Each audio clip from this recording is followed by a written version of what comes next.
Here for Chain Reaction Physical Therapy. Today we're going to work on a hamstring bridge with plantarflexion. Hamstring bridges are great for hamstrings, glutes, but adding the plantarflexion in then starts to get the lower leg involved a little bit more too, because oftentimes it's not strengthening people need so much as coordination. Our body never works in a silo. It's always more than one muscle coordinating at the same time. So we're going to start in bridge position. Now, first part to this is most people will do bridges from here. We're going to bring legs out. That's actually going to make us use a little more hamstring while we still coordinate a little bit the glutes. From here, you're going to tip your pelvis underneath you so you can feel your low back pressing into the ground.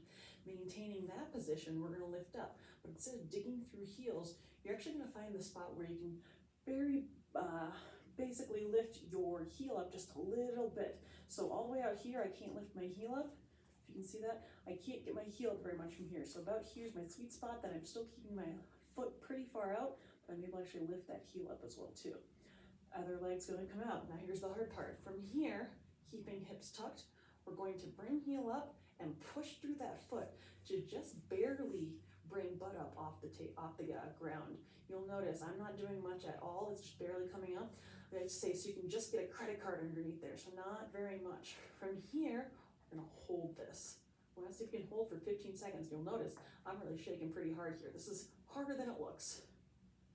And then come back down. Give that a couple of reps. The idea here is to try and get the entire body start to work in coordination, so we're not just working at one muscle group at a time.